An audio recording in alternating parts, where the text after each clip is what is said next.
¿Eres un hipócrita? Y tú dices, no, pues estoy aquí, o sea, yo soy cristiano, soy un creyente, yo vengo aquí porque pues yo intento hacer las cosas bien. A veces te preguntan, ¿cómo estás? Y tú, muy bien, bendecido, y en el fondo sabes, no estoy bien, estoy aparentando.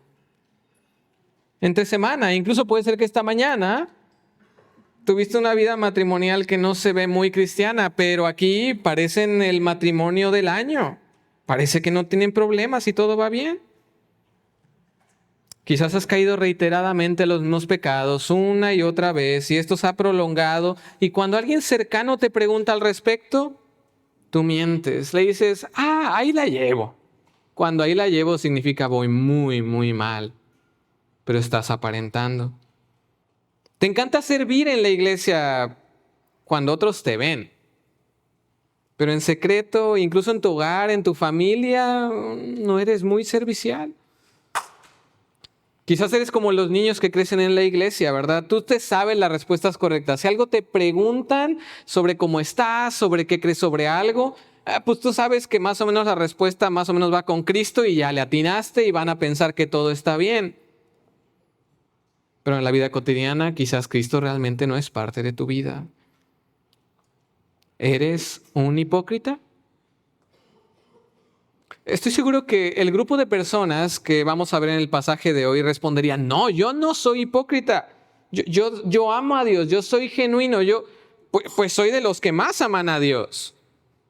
Pero Jesús tenía una perspectiva diferente de su aparente espiritualidad. Ante los demás, estos eran la élite de lo que significaba amar a Dios. Pero ante Jesús, eran hipócritas. No vivían conforme a lo que Dios quería realmente. Habían reemplazado el amor a Dios y el amor al prójimo por una apariencia de espiritualidad. Y lo mismo puede pasarnos a nosotros hoy en día. Lo que puede pasarnos es que reemplazamos el amor a Dios y al prójimo por una apariencia espiritual.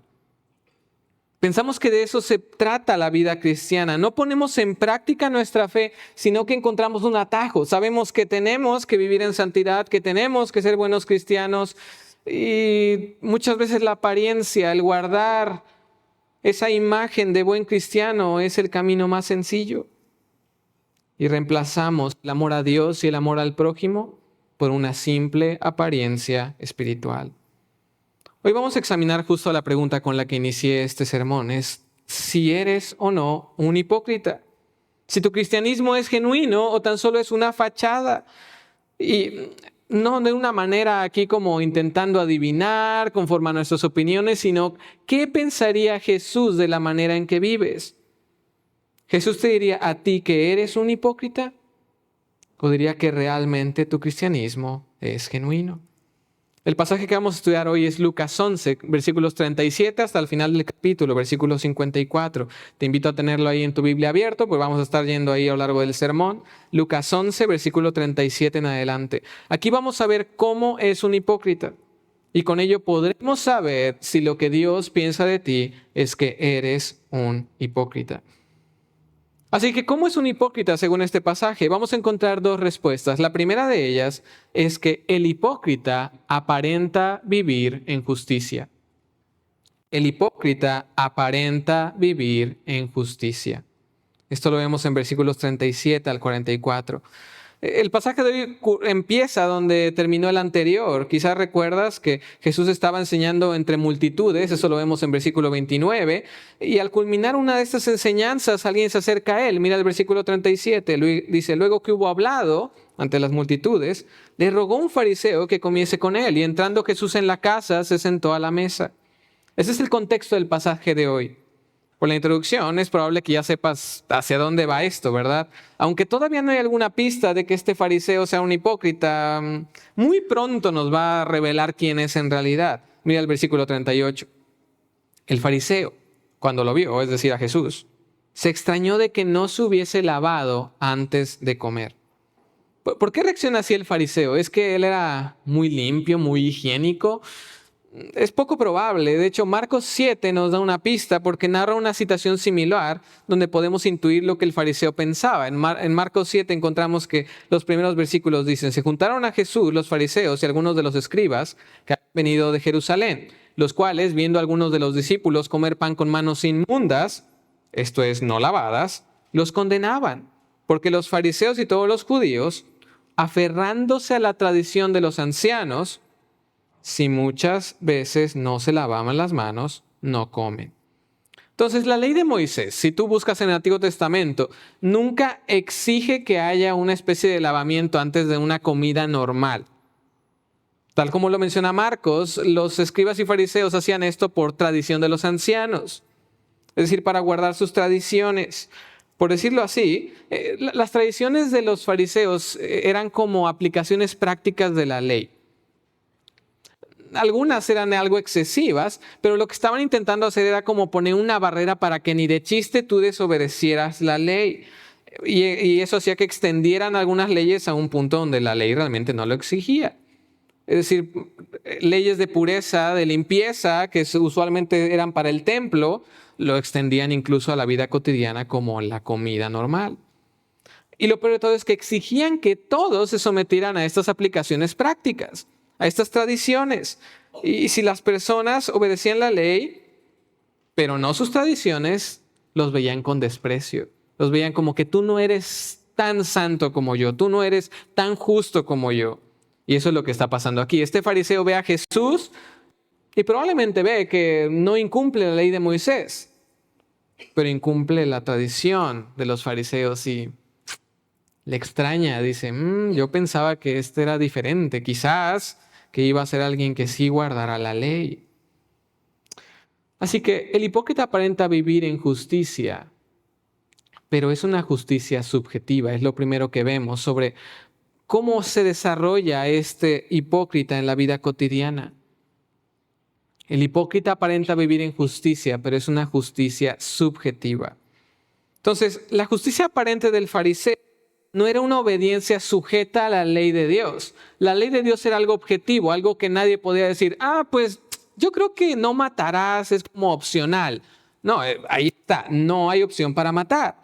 Pero en estas tradiciones no dependían de lo que decía el texto de la Escritura, sino de las interpretaciones personales, de los sujetos que interpretaban la Escritura. En ese sentido era una justicia subjetiva. Y por eso este fariseo aparentaba justicia, porque estaba obedeciendo lo que para él parecía ser la obediencia a Dios, pero dependía no de la Escritura, sino de su propia perspectiva personal. Y te pregunto, ¿tú sueles ser así como el fariseo? ¿Tú sueles ser alguien que se compara continuamente con los demás? Y no solo compararte con los demás, sino que sueles compararte con otros en áreas que la Escritura realmente ni siquiera toca así a detalle. O sea, por ejemplo, la Escritura dice que debemos ser modestos al vestir, ¿verdad? Eso es claro, no debe haber alguna diferencia de opinión. Pero, ¿cuántos centímetros significa eso en un vestido o en una falda? ¿Qué tan holgada debe ser la ropa o qué tan ajustada puede ser? ¿Hay algún color que es demasiado llamativo y no puedes usar? ¿Hay algún peinado que no deberíamos usar? La realidad es que estas cosas son aplicaciones prácticas que debemos buscar en amor a Dios, pero si tú haces estas aplicaciones prácticas para ti y luego juzgas a todos los demás con base en tu propia perspectiva, Jesús dice, eres un hipócrita. Tú estás juzgando a los demás con base en tu ley perfecta de obediencia, que realmente es subjetiva, que depende de probablemente cómo te criaron, de tu propia personalidad. Hermano, la Escritura nos llama a confrontar a nuestros hermanos cuando los vemos incurrir en alguna falta, pero ten mucho cuidado en ser un policía de las aplicaciones prácticas. Y entonces tú empiezas a decir, como todos los demás están desobedeciendo la Biblia, pero si buscas un versículo que diga que eso es desobediencia, no lo puedes encontrar, porque realmente no es algo que exige la Biblia, sino que exiges tú. Ten cuidado con imponer tus preferencias personales, tus aplicaciones prácticas de la Biblia a los demás. De hecho, algo llamó mi atención cuando estudiaba este pasaje, y es que la palabra que se traduce como se extrañó, cuando el fariseo se extraña de Jesús, es la misma que en el versículo 14 de este capítulo se traduce como se maravilló. ¿Recuerdas lo que pasa aquí? Jesús echa fuera un demonio y la gente se maravilla. Esa es la respuesta natural, lo que debieron de haber hecho, decir, ¿a quién tenemos frente a nosotros? Pero hay otras personas que no estaban maravilladas, que empezaron a decir, no, echa fuera demonios por los demonios. Y esa contradicción que nos explicaba el pastor Daniel. Pero nota, aquí tenemos un hombre que probablemente, en lugar de maravillarse de Jesús, se está maravillando de que no se sujete a sus reglas personales. ¿Notas cómo aquí se refleja nuestra condición? Reemplazamos el maravillarnos de Cristo, el amar a Cristo, por maravillarnos de la conducta, por priorizar lo que es la apariencia personal. Cuando te asombras demasiado de la conducta de otros, en lugar de asombrarte por Cristo, estás en el camino del fariseísmo. Eso no es que eres un cristiano muy obediente, eso es que eres un cristiano hipócrita. Te aburre fácilmente la escritura, pero llega el chismecito y criticar a los demás es lo que te apasiona porque te encanta sentirte bien en comparación con otros. Pero la interacción continúa. Hay mucho más de la hipocresía que Jesús quiere revelarnos. Mira, el fariseo nos muestra un poco más de esto en el versículo 39. Dice, pero el Señor le dijo, ahora bien, vosotros los fariseos limpiáis lo de afuera del vaso y del plato, pero por dentro estás llenos de rapacidad y de maldad. Necios, el que hizo lo de fuera no hizo también lo de adentro. Me encanta porque en este evento nuevamente Jesús continúa una conversación que inició en la mente de alguien. Si te das cuenta, el fariseo nunca dijo nada, pero el Señor le dijo, le responde a sus pensamientos. Y como era usual, Jesús usa una ilustración para mostrar al hombre su condición. O sea, ¿qué sentido tiene si tú te pones a lavar los trastes y solo lavas la parte donde no toca la comida? Si tú lavas los vasos y solo los lavas por fuera y no por dentro. Cuando estábamos en el dormitorio de la universidad, a veces pasaba que hacían eso casi los chavos, ¿no? Tú empezabas a servirte tu agua y decías como que, o ya me serví o lo lavaron mal, ¿no? Y Jesús dice, esto es absurdo. O sea, tú lavas lo de fuera, pero lavas también lo de dentro. Si solo lavas lo de fuera, no sirve de nada. Jesús le estaba diciendo al fariseo, eres un vaso mal lavado, eres un plato mal lavado, al que no le quitaron la grasa ni los restos de comida. ¿Qué es lo que olvidaba limpiar este hombre? Jesús dice que estaba lleno de rapacidad y maldad. Maldad es una palabra general que se refiere a disposición pecaminosa en general. Pero rapacidad se enfoca a un área en específico. La avaricia o el deseo de apropiarse de lo que no es tuyo. Y esto va a ser clave en un momento más, porque Jesús va a desarrollar un poquito más esta idea. Pero con su pregunta en el versículo 40 es claro que Jesús no se refiere al productor de vasos y platos de la época. Recuerda que Jesús está hablando de este hombre como si él fuera un vaso o un plato, y su alfarero no era otro sino Dios mismo. O sea, ¿quién hizo el vaso? ¿Quién hizo el plato? La respuesta es Dios. Y Él hizo tanto lo externo como lo interno. Y tiene la expectativa de que no solamente busquemos una justicia externa, sino que también tengamos una pureza, una justicia, una limpieza interna. Por eso les dice necios. O sea, ellos debían conocer a Dios. Ellos supuestamente conocían la ley. Era absurdo que buscaran complacer a Dios así. No era un error accidental. Ellos sabían que la ley exigía mucho más que una obediencia externa. Israel se metió en muchos problemas, en muchas ocasiones, por simplemente buscar la apariencia de justicia. Ellos aparentaban justicia. Estos fariseos aparentaban justicia porque no querían vivir la justicia verdadera. ¿Pero por qué no querían? La palabra rapacidad que mencioné hace un momento es la clave. Mira el versículo 41. Jesús dice, pero dad limosna de lo que tenéis, y entonces todo será limpio. Esta era un área que los fariseos no querían limpiar. Esta era un área que los fariseos no querían que se plasmara en justicia verdadera. Este texto es un poquito difícil de traducir. Si tú ves diferentes traducciones del versículo 41, vas a ver que varía bastante. Esto es porque Literalmente el texto se traduce dar limosna las cosas de adentro den limosna. Y entonces es como, bueno, las cosas de adentro es las cosas que tienes o a qué se refiere. Muy probablemente se refiere a lo que tienes dentro del corazón, a lo que te motiva, a lo que te mueve. O sea que la limosna que ellos sí daban no era simplemente limpiar lo externo y dar la limosna, sino que tenían que limpiar el por qué daban limosna. Tenían que limpiar el corazón. No se valía dar limosna y por dentro sentir, no me está gustando. O sea, yo quisiera quedarme con eso que estoy dando. Esa rapacidad que como que lo quiero dar y no lo quiero dar. Eso no era suficiente para Dios. Dios exigía una limpieza que incluyera dar limosna, pero también dar limosna de corazón, que viniera desde dentro. Jesús avanza en su argumento y menciona otro caso en que los fariseos eran selectivos en su justicia. Mira el versículo 42. Mas hay de vosotros, fariseos, que diezmáis la menta y la ruda y toda hortaliza y pasáis por alto la justicia y el amor de Dios. Esto os será necesario hacer sin dejar aquello. La ley de Moisés requería lo que se conoce como el diezmo de la tierra. Esto puedes leerlo en Levítico 27. Es decir, que de todo lo que se produzca de la tierra, usualmente se apartaba la 10ª parte para Dios. Pero usualmente no era tan excesiva la aplicación de este diezmo. O sea, la ruda, la menta eran unas hierbitas pequeñas. Los fariseos probablemente estaban llevando esto al extremo y era como, o sea, doy el diezmo de todo incluyendo las pequeñas hojitas.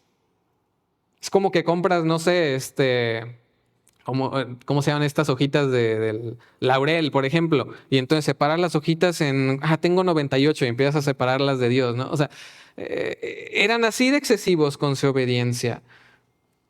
El problema era que mientras eran muy cuidadosos en obedecer cierta parte de la ley, eran muy descuidados con otras partes.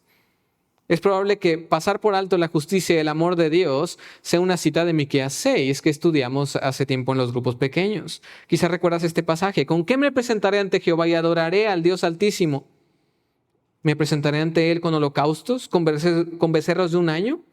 ¿Se agradará de Jehová de millares de carneros o de 10,000 arroyos de aceite? ¿Daré mi primogénito por mi rebelión, el fruto de mis entrañas por el pecado de mi alma? Aquí está la obediencia exagerada, ¿verdad? Está dando sacrificios que son exagerados. Y entonces concluye Miqueas, Dios te ha declarado lo que es bueno. ¿Y qué pide Jehová de ti? Misericordia y humillarte ante tu Dios.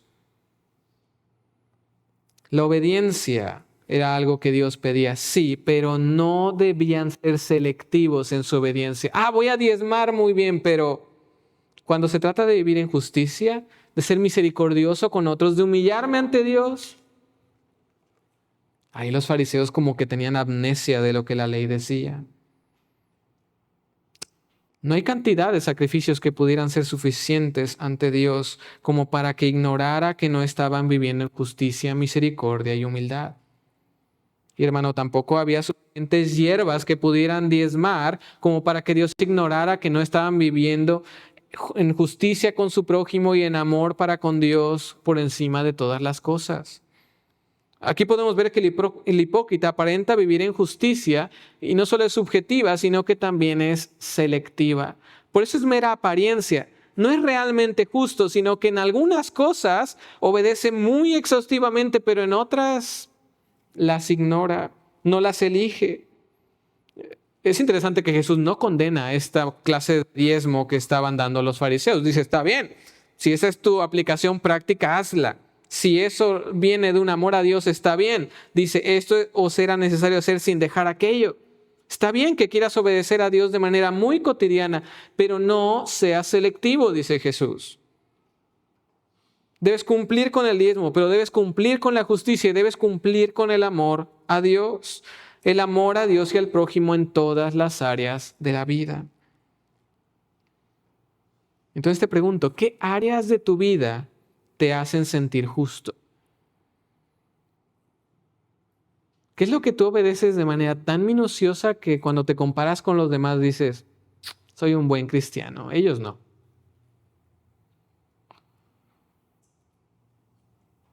Ahora, ¿hay alguna parte de tu plato que esté sucio?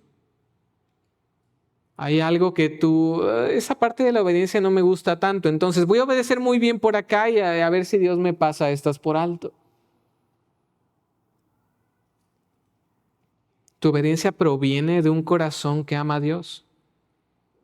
O, si eres honesto, hay otras motivaciones que te llevan a hacer lo bueno. Tu imagen, tu reputación, incluso a veces simplemente huir de las consecuencias. Recuerda que Jesús no reprocha el hacer aplicaciones prácticas de la Escritura. No es legalista hacer aplicaciones específicas. Lo que sí es legalista o hipócrita es hacerlo solo para decir que lo hiciste. Piensa, por ejemplo, en hace 2 semanas. El pastor Mateo nos dio un reto de hora a media hora. Esto es una aplicación práctica. En ningún lugar de la Biblia dice que tú ores media hora. Pero sí dice que tú y yo debemos orar sin cesar. Está bien. Y Mateo de ninguna manera dijo, si ustedes no hacen esto, son los peores pecadores. Fue un reto que lanzó y nos animó. Eso es una manera de obedecer lo que vimos hoy. Puedes encontrar otra manera, pero esto es una aplicación práctica. Si tú hiciste este reto, pregúntate, ¿por qué lo hiciste? ¿Fue porque de corazón decías, quiero amar más a Dios, quiero acercarme más a Dios? ¿O era una obediencia externa por si te topabas a Mateo y te preguntaba, ¿hiciste el reto? Incluso el compañero de Eclesiastés, se me olvidó el número del 9:6, no me acuerdo. 4:9. Eso hay una buena manera de hacerlo y una mala manera de hacerlo también. Una manera de estarnos recordando y animando y otra que es, no quiero orar, pero pues elegí compañero, ¿verdad? Y me va a preguntar. Tienes que limpiar lo externo, pero también lo interno. Si oraste la media hora diaria y luego echaste al basurero tu vida de oración en cuanto se acabó la semana, estás en el camino de la hipocresía. Ten mucho cuidado. O quizás tú no eres de los que batallan con la apariencia externa y tú dices, ay, como que esta predicación no es para mí, voy a dormir aquí un rato. Puede que seas una de esas personas que afirma amar a Dios, pero no hay rastros de justicia en su vida cotidiana. Hermano, lo contrario también es cierto. Jesús también te diría, no, es una mentira que tú limpias lo interno y no limpias lo externo. De la abundancia del corazón habla la boca. Por sus frutos los conoceréis. O sea, el árbol malo da mal fruto, el árbol bueno da buen fruto. Si tu vida no es una vida que es claramente de justicia, eso significa que no has limpiado lo de dentro. No te engañes, no dices, Dios conoce mi corazón, si tú llevas una vida caracterizada de injusticia. Es más, si quieres dilo, Dios conoce mi corazón, pero no pienses que lo que encuentra Dios ahí es justicia. Si tu vida es injusta, lo que Dios encuentra en tu corazón es un plato sucio. El siguiente versículo amplía todavía más la aparente justicia del hipócrita. Mira cómo dice, hay de vosotros, fariseos, que amáis las primeras sillas en las sinagogas y las salutaciones en las plazas. Este versículo es lamentable, porque Jesús acaba de decirles que han hecho a un lado el amor a Dios y menciona que hay algo que sí aman: su reputación, su posición, el que otros les aplaudan. En las sinagogas había como ciertos asientos que eran para gente importante. Quizás recuerdas la historia de Lucas 14, donde Jesús exhorta a no buscar esos primeros lugares, no vaya a ser que alguien llegue y te diga, pues quítate, ¿no? O sea, no es para ti. Esa clase de lugares eran los que los fariseos les encantaba. Y les encantaba que a ellos sí les tocaba sentarse allí. Se sentaban orgullosos. O sea, yo tengo la posición para pavonearme frente a todos. Las salutaciones no eran saludos normales, probablemente se referían a una clase de saludo que era como llamativo para demostrar la importancia de la persona a la que estaba saludando. Cuanto más importante, mucho más teatro y maroma, como decimos. Y a los fariseos les encantaba que los saludaran así en un lugar público. Que todos sepan que yo estoy aquí, que yo merezco esta clase de saludo. Y esto muestra que el hipócrita aparenta vivir en justicia, pero es una justicia altiva.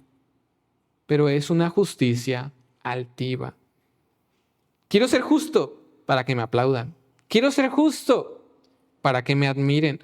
Quiero ser justo para tener un lugar importante. Y esto era sumamente hipócrita, porque iba en contra de la misma esencia de la ley. Acabamos de pasar por uno de los pasajes donde Jesús resume la ley en amar a Dios y amar a tu prójimo como a ti mismo. Y lo que estaban haciendo estos fariseos era decir, bueno, vamos a hacer eso a un lado y vamos a dejar solo el mí mismo. Mi justicia es para amarme a mí mismo. No para decirle a los demás cuán grande es Dios, no para reflejar una justicia, un trato misericordioso con los demás. La justicia altiva es contraria a todo lo que Dios exige de nosotros. Él espera que seamos justos, que amemos misericordia, pero también que nos humillemos delante de nuestro Dios. Si tú te sientes muy bien contigo mismo por vivir en justicia, comienza a dudar de que eso realmente sea justicia. ¿Te es más fácil servir cuando otros te ven? ¿O te gustaría una posición formal dentro de la iglesia? O sea, tú dices, mi área de servicio como que casi no se ve. Me gustaría más estar ahí al frente, dirigir y que vean lo que hago. ¿Es suficiente para ti saber que Dios conoce lo que haces en lo secreto? ¿O necesitas aplausos para sentir que vives una vida cristiana? Aquí Jesús se refiere por última vez a los fariseos. Mira el versículo 44. Ay de vosotros, escribas y fariseos hipócritas, que sois como sepulcros que no se ven y los hombres andan encima, que andan encima no lo saben. Aquí de nuevo Jesús toma una ilustración de la vida cotidiana para demostrarles qué clase de justicia tenían. Y vale la pena recalcar que esta, aunque se parece a una ilustración que Jesús usa en otro pasaje, parece que es diferente. Yo estoy seguro que recuerdas la frase sepulcros blanqueados. Es similar, pero no es lo mismo. Lo de sepulcros blanqueados se refiere a lo del plato y el vaso. Jesús dice, pues tú solamente limpias una de las cosas y la otra está sucia. Lo de sepulcros blanqueados, esa era la idea. O sea, muy limpio por un lado, pero por dentro estás muerto. No hay justicia. Aquí, blanqueados. En realidad parece justamente lo opuesto. Son sepulcros que no están pintados, que no están arreglados, que no están marcados, que tú fácilmente caminas sobre ellos y pues ni te diste cuenta que había un sepulcro allí. Ahora, recuerda que la ley, con referencia a los israelitas, exigía, por ejemplo, en Números 19, que se respetara el hecho de que si tú tocabas a alguien muerto o tocara incluso un sepulcro, tú tendrías un periodo de tiempo en que estarías impuro, en que no podrías acercarte a Dios, que tendrías que permanecer en espera. En medio de ese contexto, Jesús llama a los fariseos sepulcros que no se ven. Las personas, sin notarlo, son contaminadas al acercarse. Pero nota que es una ilustración, no es una contaminación literal que Jesús está diciendo, a ustedes hacen impuros ritualmente a las personas. No, el punto de Jesús es que las personas que seguían las enseñanzas de los fariseos eran como contaminarse con ellas. No se daban cuenta, parecía que estaban aprendiendo de la Escritura, pero era una enseñanza que era dañina, que realmente no les hacía puros, sino todo lo contrario. Y así como la impureza ritual te alejaba del templo, la enseñanza de los fariseos te alejaba de Dios. Y aquí entendemos que el hipócrita aparenta vivir en justicia, pero es una justicia nociva. Es una justicia nociva. No es una justicia que resulta en bendición para los demás, sino en perdición para los demás. No es una justicia que acerca a los demás a Dios y les hace ver su gloria, sino que aleja a los demás de Dios. Los fariseos no estaban cometiendo unos errorcitos. Su aparente justicia era peligrosa tanto para ellos como para los demás. Siempre que una persona se enfoque en tener una apariencia espiritual, terminará haciendo a un lado su amor a Dios y al prójimo. Se va a alejar de Dios y hará que otros terminen lejos de Dios. Esa aparente justicia es como una pared que pones entre tú y Dios, que no te permite acercarte a Dios. Padres o madres, si ustedes viven un cristianismo hipócrita, si sus hijos ven que viven un cristianismo hipócrita, sus hijos están caminando sobre sepulcros. Ustedes están contaminando y mostrando a sus hijos una vida de justicia falsa. No estamos hablando de perfección, sino que incluso cuando te equivoques, tus hijos puedan ver qué hacer cuando yo no vivo en justicia. ¿Cómo pido perdón? ¿Cómo busco la gracia de Dios en medio de mis ausencias de justicia? No una actitud que busca aparentar por encima de todo y entonces los niños aprenden a hacer lo mismo. No quieren que nadie conozca lo que ocurre en su corazón porque papá y mamá hacen lo mismo. Ten cuidado de contaminar a tus hijos así. Querido hermano, ten cuidado de a qué maestros sigues en las redes sociales. Por la época en que vivimos, muchas veces podemos adquirir buena información a través de estos medios, pero hay muchos que saben verse muy espirituales, que saben aparentar justicia.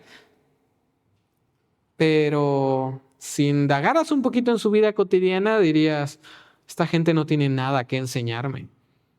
Lo veíamos un poquito en el grupo pequeño esta semana. Son personas que enseñan herejías destructivas, pero hablan muy bonito. Ten cuidado de seguir maestros que te destruyen sin que te des cuenta. Hermanos, en unos momentos más vamos a estar participando de la Santa Cena. Y una perspectiva farisea, una perspectiva legalista que se ha popularizado, es la idea de que examinarte a ti mismo es como una especie de examen de qué tan bien me he portado últimamente. A ver si merezco participar de la Santa Cena. O sea, si me he portado bien, entonces participo. Si no me he portado bien, mejor no participo. Pero hermano, esa clase de perspectiva te aleja de Dios. Porque por un lado, si te sientes bien, dices, he sido muy justo y por eso merezco participar. Estás dejando a un lado la esencia de la Santa Cena, que es que no merecemos salvación. No merecemos vida eterna. No somos suficientes en nosotros mismos. Lo cantamos hace un momento. No valgo por mi posesión, ni por lo fuerte, ni lo que yo haga. No tengo mérito en mí mismo. Y la Santa Cena es un momento para recordar que no tienes mérito en ti mismo. Lo mismo pasa. O sea, si te sientes mal por tu pecado y tú dices, la verdad, no he vivido como un cristiano, no se supone que tú digas, bueno, no voy a tomar y ya me alejo de Dios y simplemente sigo en este camino. Eso no es la intención de examinarte a ti mismo. En este punto, la narrativa introduce un nuevo personaje. Un escriba, un intérprete de la ley, es lo mismo.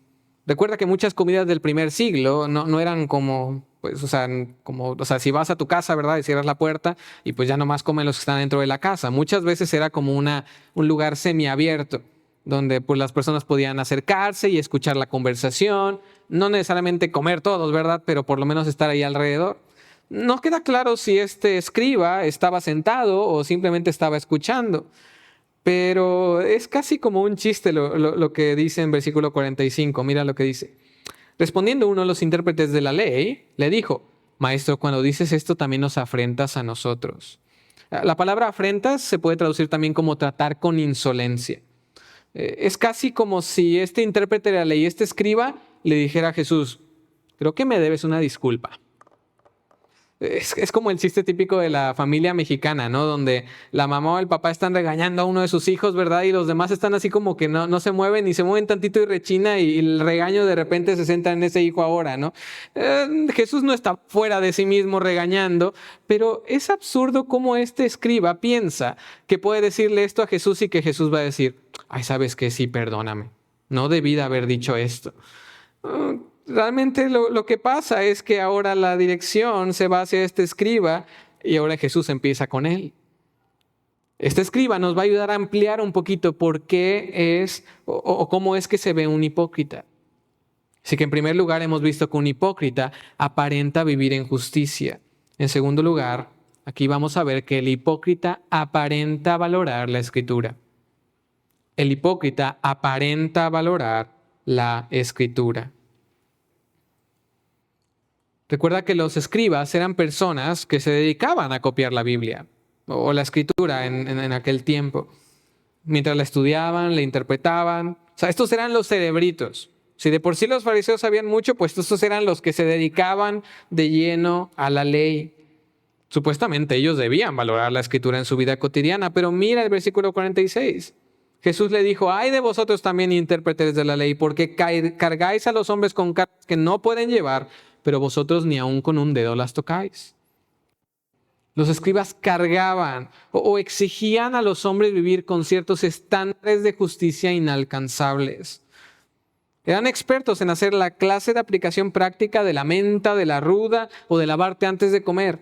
Convertían la obediencia a la ley como algo abrumador que no sabías ni por dónde comenzar.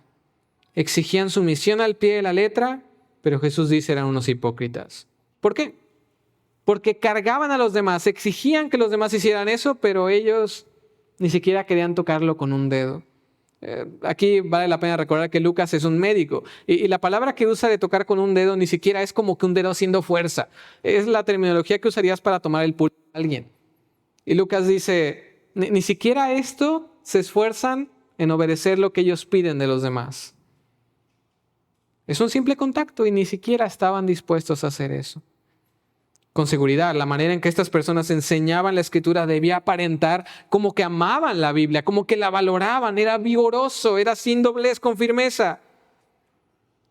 Y seguramente los demás los veían como, wow, esta gente sí sabe obedecer la Biblia. Pero Jesús confronta a los escribas por la hipocresía de esperar una sumisión detallada solo de los demás, mientras que ellos no se esforzaban ni un poco. Y aquí podemos ver que el hipócrita aparenta valorar la Escritura, pero es insumiso. Si tú escuchas cómo habla de la Biblia, parece ser que ama mucho la Biblia, pero si tú ves cómo vive la Biblia, dices, no cuadra. Porque Dios no solamente espera que sepamos mucho de la Biblia, espera que seamos oidores y también hacedores. Si podemos decirlo así, los escribas eran maestros de la Biblia, pero la Biblia nunca había sido maestra de los escribas. Querido hermano, tú puedes haber leído un montón de teologías sistemáticas, haber asistido a cientos de clases de la iglesia, que cuando va a tocar un tema tú ya te lo sabes. Puedes ser un experto en palabras como supralapsarianismo, saber griego, hebreo, arameo, y que Jesús te vea y te diga, hipócrita. La vida cristiana no es un examen intelectual. Ten cuidado de solo llenar tu cabeza con información. Tiene que llegar a tu corazón. Te pregunto, ¿eres tan exigente contigo mismo como lo eres con los demás? Puede ser en tu casa o en la iglesia. Nadie puede cometer un error frente a ti porque lo vas a decir. Pero cuando se toca el tema de tu obediencia personal, tú ahí sí eres muy comprensivo contigo mismo. Contigo siempre hay excusas, siempre hay algo que hace la desobediencia razonable, pero con los demás, muy mal, muy mal. ¿Cómo hacen eso? ¿Cómo están dispuestos a deshonrar a Dios al vivir así? Con los demás siempre sospechas de lo peor, pero contigo deben entenderme, deben entender que en el fondo yo estoy intentándolo. Piensa en el estudio de grupo pequeño.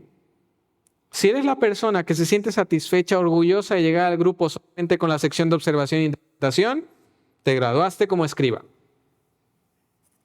E incluso puede ser que haces la aplicación pero pensando en los demás. Y tú dices, como que no hay nada para mí en este pasaje. Pero el hermano tal y fulanita de tal, y lo escribes para decírselos en el grupo. Eso es una actitud de escriba, es una actitud hipócrita. Podría ser que incluso ahorita estés cometiendo eso pensando, este hermano hubiera ido hoy, ¿verdad? Este hermano hubiera escuchado esto. Pensando que la escritura no es para ti, sino para los demás. Que la obediencia no es para ti, sino para los demás. Pero Jesús todavía no nos va a soltar. Y mira cómo continúa en versículos 47 y 48. Dice, ay de vosotros que edificáis los sepulcros de los profetas a quienes mataron vuestros padres. Sois testigos y consentidores de los hechos de vuestros padres, porque a la verdad ellos los mataron y vosotros edificáis sus sepulcros. Una de las cosas que me preguntaba cuando leía esto es como que parece que le está diciendo algo malo, pero como que no me suena muy malo edificar los sepulcros a los profetas, ¿no? O sea, si ya los mataron, pues lo mínimo que se puede hacerles es un sepulcro bonito, ¿verdad? Un sepulcro que hable bien de ellos. Así que, ¿en qué sentido eran testigos, consentidores.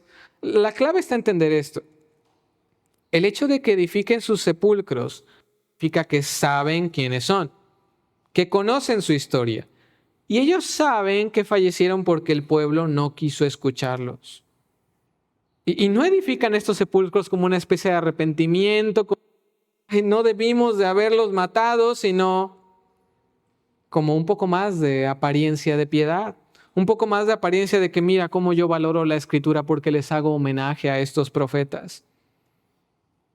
¿Cómo sabe Jesús? En un momento más vamos a ver que tienen el mismo corazón de sus padres de rechazar a los profetas. Y el punto es que hacen como si sus padres no hubieran sido quienes los mataron. Como si no pensaran como sus padres sobre esos profetas. Como si siempre el pueblo de Israel hubiera valorado y apreciado a los profetas.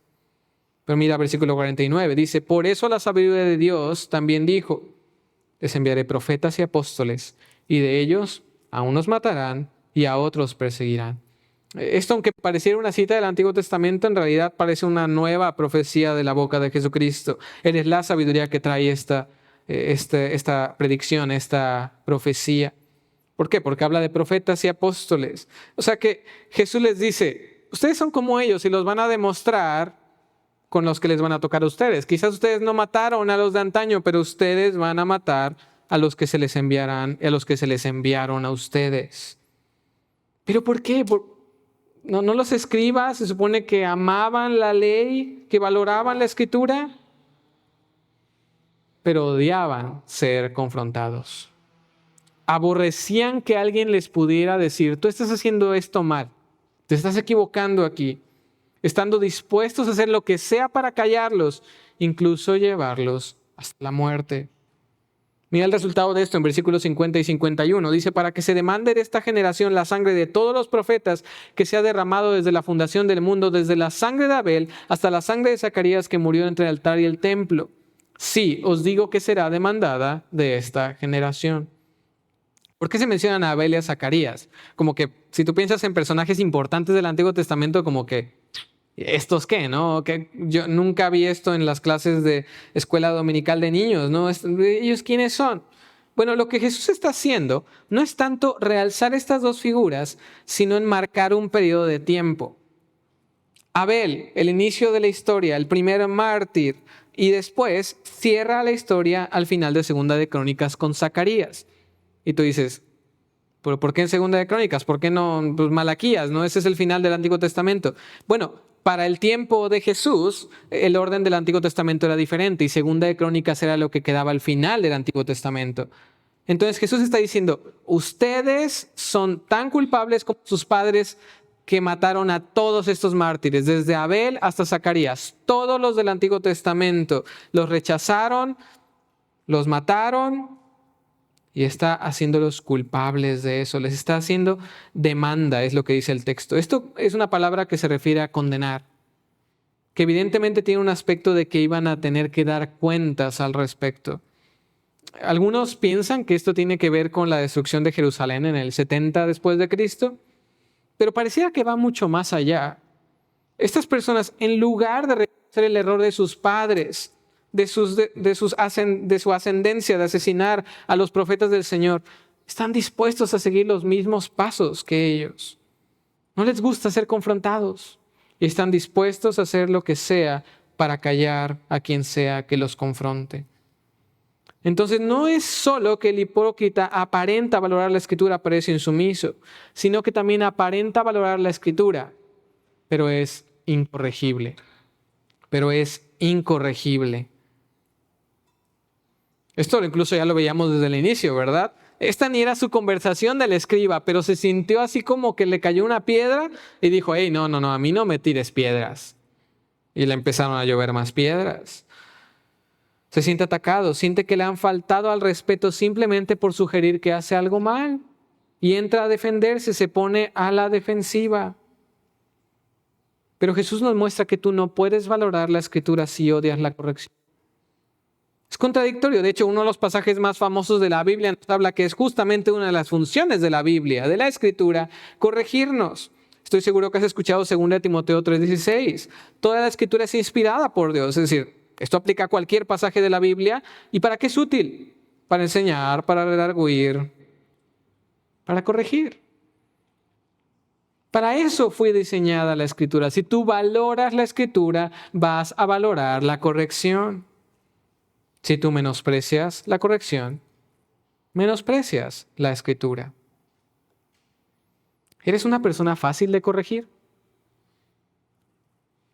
O apenas alguien sugiere, apenas está diciendo que tal vez haces algo mal y ya sacas las armas y empiezas a pensar cómo lo atacas de regreso.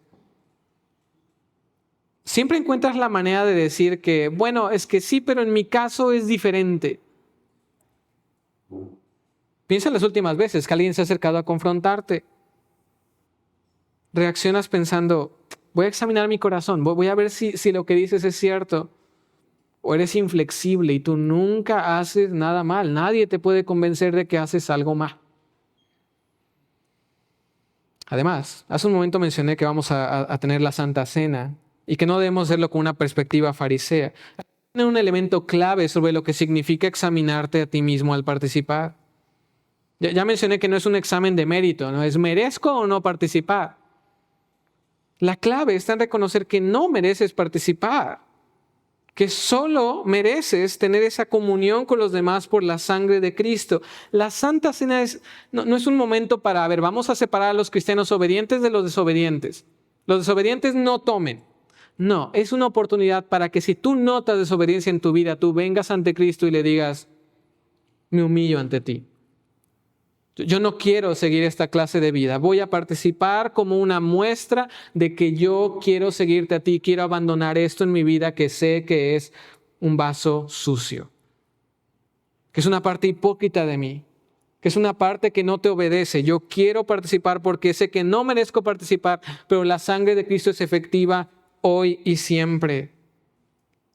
Aprovecha la oportunidad de consagrarte. No te permitas continuamente dejar de participar de la Santa Cena porque lo que vas a hacer es alejarte de Dios.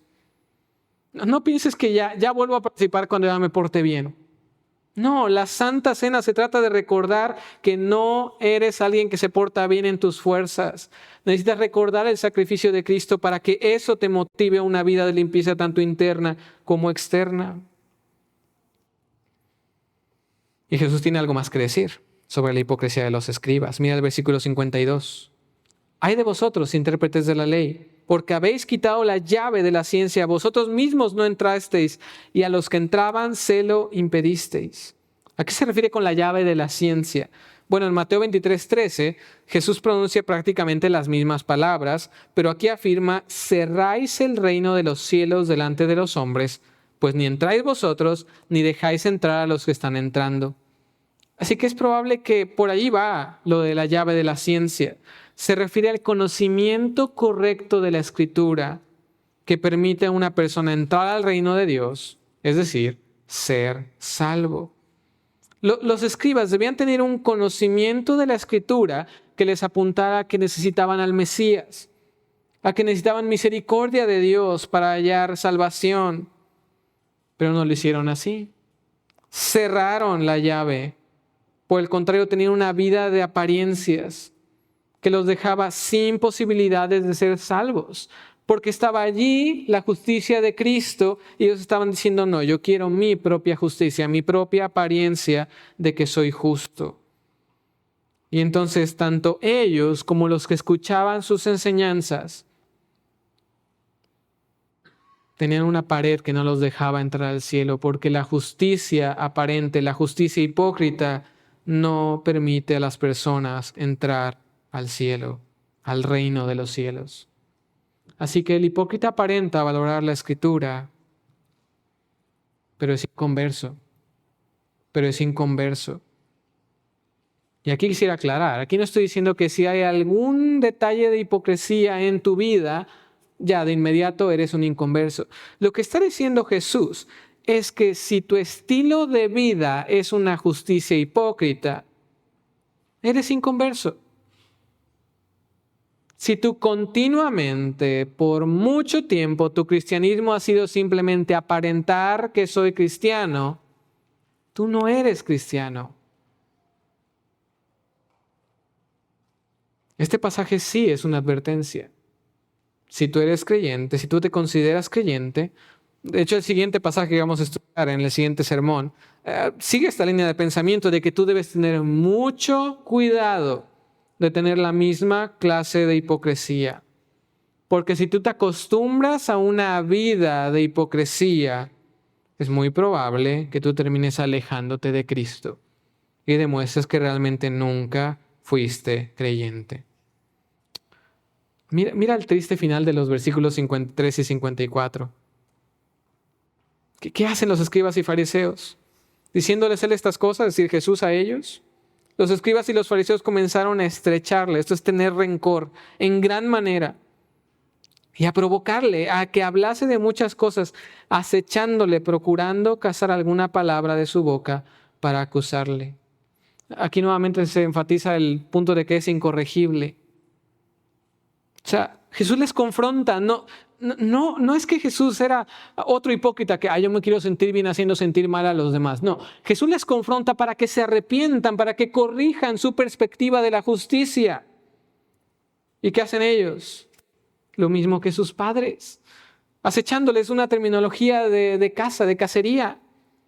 Ellos, como si fueran un león, se quedan yaciendo, esperando el momento para atacar a Jesús y dejarlo como los profetas que asesinaron sus padres.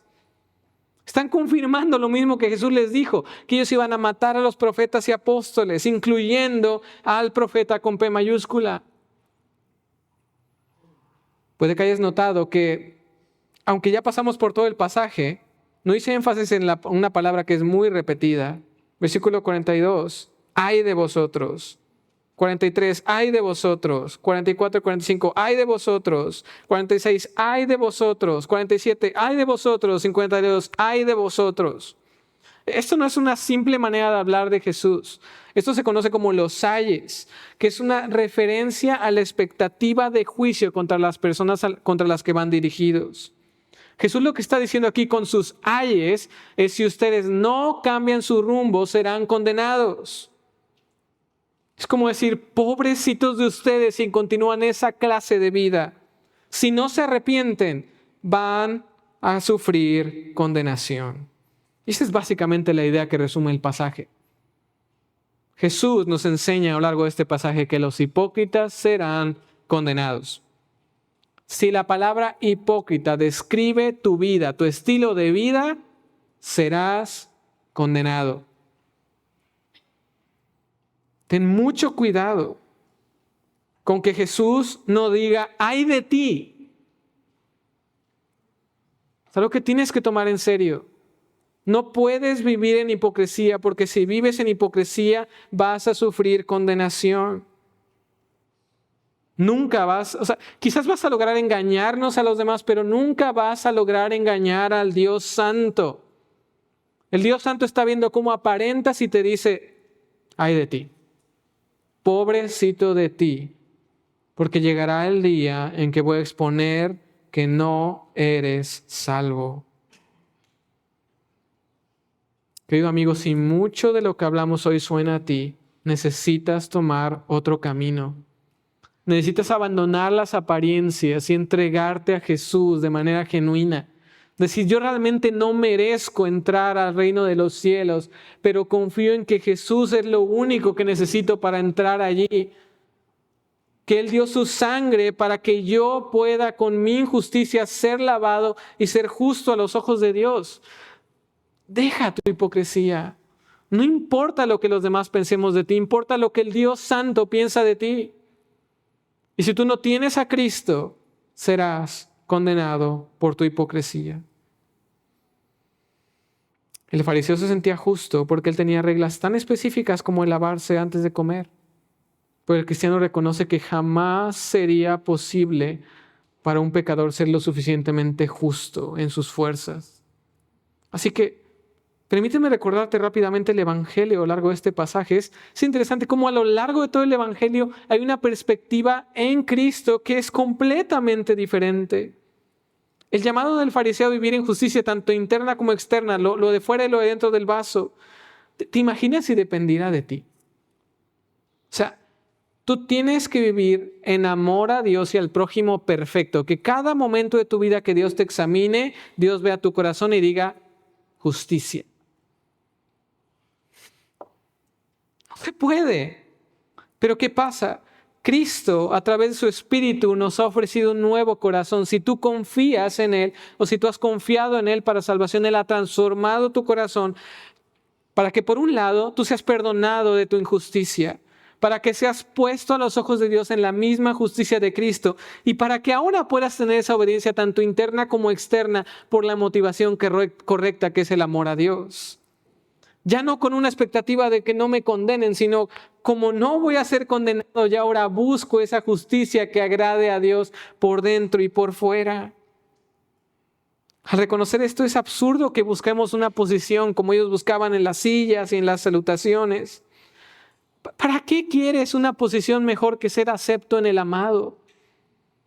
¿Hay un lugar mejor de la existencia que estar sentado en los lugares celestiales con Cristo Jesús?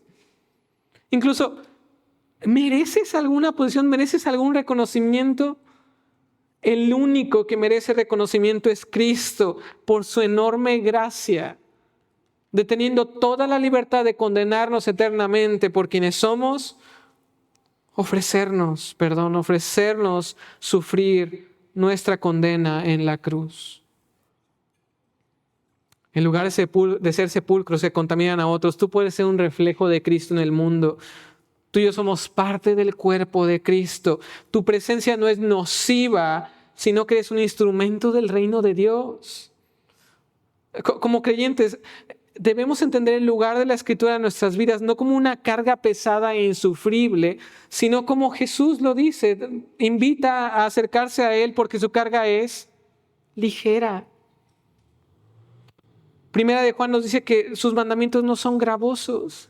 Cuando tú vienes a Cristo en fe y empiezas a obedecer en agradecimiento por lo que Él hizo, la obediencia no se siente como una carga pesada. Es simplemente una manera de decirle a Cristo, te amo. Gracias por lo que hiciste por mí en la cruz. Y el cristianismo entiende que la Escritura nos corrige por nuestro bien y entonces no hay necesidad de ponernos a la defensiva cuando alguien nos confronta. No hay por qué temer a reconocer a nuestros errores, en poder exponernos y ser transparente, ya sea en áreas de pecado o en áreas de necesidad ante los demás. Porque todo ayuda bien a los que amamos a Dios y Dios está buscando corregir las áreas de nuestra vida que necesitan ser transformadas. Y por supuesto que debemos entender que la entrada al reino de los cielos es solamente a través de Cristo. Juan en el Evangelio nos dice que conocer a Cristo es la vida eterna. Ese es el conocimiento. Abre la llave del reino de los cielos. Entender quién es Él y creer en Él es la razón por la que tú y yo podemos entrar al cielo. Porque solo es por su justicia revelada en la Escritura que tú y yo podemos ser salvos. Así que sí, los hipócritas serán condenados, pero existe un camino distinto ante esta advertencia. Valora la Escritura al confiar y vivir en la justicia de Cristo. No vivas en hipocresía. Mira la Escritura y ve el tesoro que Dios nos dio, tanto para enseñarnos a vivir en justicia como para motivarnos a vivir en ella. Mira el sacrificio de Cristo como su justicia es suficiente para que tú tengas una confianza plena ante Dios y no vivas con miedo, con temor a la condenación. Quisiera hacerte algunas preguntas para terminar. Primero, la pregunta inicial. ¿Cómo resultaste en este examen? ¿Eres un hipócrita? Por favor, no seas hipócrita al responder esto. No digas, no, rápido, y yo no soy esos. Examínate. Examina si eres un hipócrita. ¿Confías en que la fe en la justicia de Cristo es la entrada al reino de Dios? ¿Confías en que cuando estés delante de Dios, tu único argumento posible va a ser, yo creo en Cristo? ¿Y eso va a ser suficiente? ¿Has reemplazado tu amor a Cristo y al prójimo por una apariencia espiritual?